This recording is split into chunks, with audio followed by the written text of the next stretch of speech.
Okay, I was going through and like messing around with like editing, or not really editing, sorry. I was going around and messing with getting like a bunch of necromex and stuff, and I was doing some mining, and I thought I'd go through and actually show you guys a little bit of like an interesting thing for mining with Ivara. She's one of the better mining frames in the game. I say better because I know that there are some people that like prefer different frames, which is fine. That's okay. I just prefer using Ivara because her maximum like energy usage, or I guess minimum energy usage per second when she's invisible is 0.25, which is insane because it results in, hold on, let me find a cave here. It results in the fact that on a single energy charge, whenever I'm using Ivara, at full energy, I can sit there for between 35 and 46 minutes without gathering any energy whatsoever. It's so nice. I'd highly recommend actually going through and building her though with the specific build that allows you to do that, or at least enough efficiency to be able to go through and do that. Mainly because of just how nice she is for farming. Hold on, let me go find. I swear to God, caves are like nowhere to be found whenever you're trying to find them. That or I just get lost every time. One of the two. There you go, found a cave. Whenever you're going through and like messing around with like walking around in like invisibility and stuff, just make sure that you don't slide and or run. It gets rid of the invisibility. But also, look at that. Look at the fucking like just look at how good the freaking energy drain here is. Also, it's super nice because due to how little energy drain it takes to be able to go through and actually like um use her invisibility, you can like walk up to enemies and stuff and just go through and kill them without them ever knowing that you're there. So you don't need to worry about like your alert level, or you don't need to worry about them noticing and trying to attack you a ton.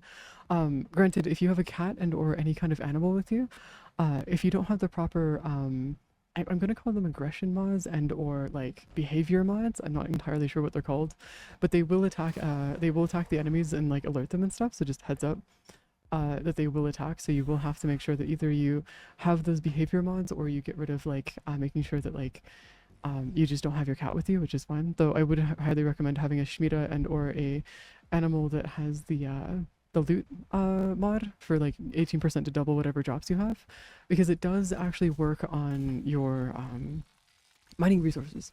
Granted, it's an 18% chance, so it won't happen every time, but it is actually really nice to do. Just make sure that when you are going through and mining and stuff, um, you are going through. Yeah, there you go. Actually, there's the. Wow. Okay, game decided to go through and give me a demonstration. There you go. That's from your dog and stuff, or dog, cat, or whatever. Whatever creature that you have that's like your companion that can give you the 18% chance for the double. Keep in mind though that when it comes to certain gems and stuff, they don't actually guarantee. Like you don't need to go through and finish it off. For like for example, Theist and or the other one. I can't remember what the other blue one is or what it's called. But you don't actually have to finish that. You can literally just break it really quick. Because the gems themselves, from what I've been able to do through testing, guarantees that you're going to end up getting the max amount of gems anyways. So I wouldn't really worry about the whole thing about like being like, okay, cool, we're going to have to go through and like finish off everything. It already gives you the max amount of gems. Now for the other resources that you get from mining, keep in mind that I'm pretty sure it increases it. As long as it's not a gem, it does actually increase. But if it is a gem, I don't think it's necessary, at least from my personal testing. I haven't looked this up or anything, to need to go through and do that in any capacity. But it is actually pretty nice to just like sit back and do that, and you can get like your gems and stuff super easily. Um, though, hold on, let me see if I can find like a blue thing really quick. When you're looking for gems specifically, just make sure that you go through and grab your like make sure that you go for blue nodes, not the red ones, because the red ones will be mostly crafting materials and or other materials that aren't gems and stuff. The gems will only come out through the blue nodes. Also, for the build that if you're like looking for the build for this like warframe and stuff, I'll put it on screen like right now or whenever. I'm using 5 blue Archon shards. They're not Tau yet. I do plan on putting Tau shards on her, but it's just 5 blue Archon shards for energy. Because I figured, you know, it might as well just max out the amount of energy that she can carry as much as possible, because the more energy that you have for Ivara, the longer you can stay invisible. And as you can see right here, this is the amount of energy that you kind of just spawn with. I don't have anything that gives me energy on spawn, and I haven't really gotten any energy from any other sources, which is both really nice and slightly chaotic, because I'm kind of just sitting here with like, I can probably sit here for like another like 5-ish minutes and just not have to worry about my energy. It's so nice. It's part of the reason why I like her, is because you can just, as you can see, just walk through caves and stuff. keep in mind that each one of the caves, like different caves, have different amounts of like these thingies here. Um, so you got to be a little careful when you're going through and like getting to certain caves, because there are some caves that, like, quite literally only have like a one or two veins in them, or sometimes the veins will only be at the entrances. So if you're ever looking for like a decent amount of like resources, just look for the larger caves. Sometimes they'll give you like a crap ton.